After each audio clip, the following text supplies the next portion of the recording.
Karibu Juice African Story. Ijue historia kamili ya Petro kutoka mvuvi hadi shahidi wa imani. Katika historia ya Ukristo, hakuna mwanafunzi wa Yesu aliyepitia maisha yenye mabadiliko makubwa kama Petro. Alianza kama mvuvi wa kawaida, akaanguka kwa hofu, lakini baadaye akawa nguzo ya kanisa la kwanza hadi kufa kwa ajili ya imani yake. Leo tutasimulia historia kamili ya Petro, mwanafunzi wa Yesu, kuanzia wito wake, mapambano yake, huduma yake hadi kifo chake cha kusikitisha lakini cha heshima. Mwanzo wa maisha ya Petro.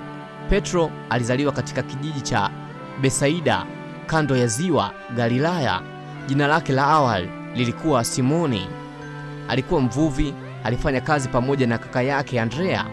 Hakuwa msomi wa sheria za dini. Alikuwa mtu wa kawaida mwenye hasira za haraka lakini moyo wa dhati.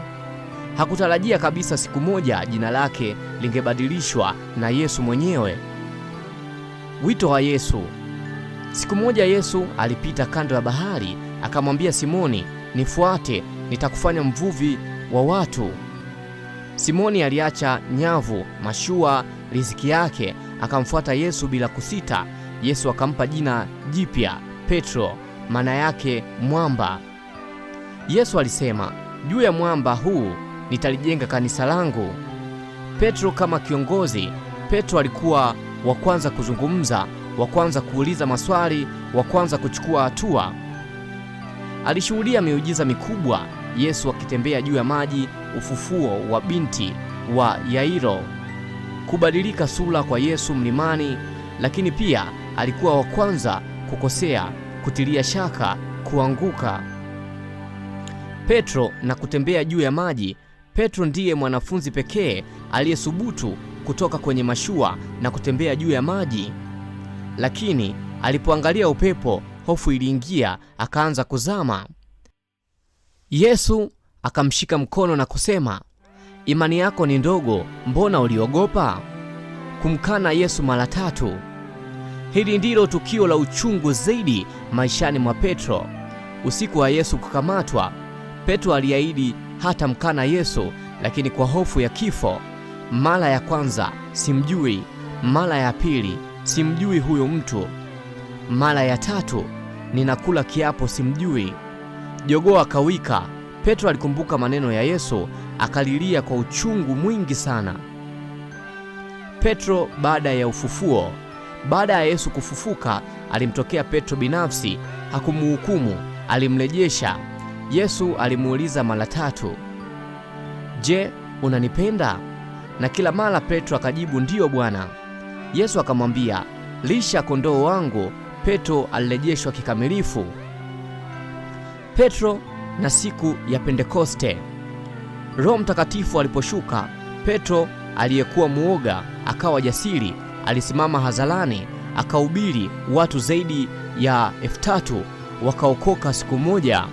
Petro akawa kiongozi wa kanisa la kwanza, mfanya miujiza, mhudumu wa Injili kwa Wayahudi na mataifa.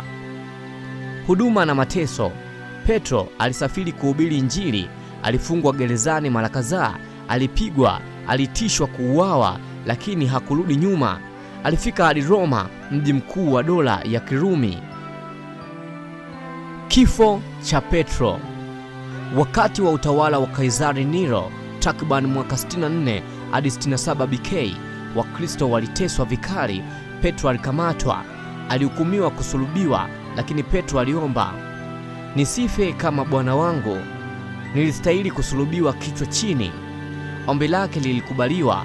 Petro alisulubiwa kichwa chini, akafa kama shahidi wa imani. Ulisi wa Petro. Petro aliacha barua 2 katika Biblia, 1 hadi 2 Petro, mfano wa toba ya kweli. Somo kwamba kushindwa si mwisho. Kutoka mvuvi hadi mtume, kutoka mwoga hadi shahidi, Petro alithibitisha kuwa neema ya Mungu humwinua mtu aliyeanguka. Hitimisho. Historia ya Petro si ya ukamilifu, ni ya neema, toba na uaminifu hadi mwisho. Jina langu naitwa Juice Danger. Unaweza kunifollow pia Instagram, natumia Juice Dangers TZ. Pia usahau kusubscribe, kulike na kucomment. Tukutane kwenye story zinazokuja. Like now, bye bye.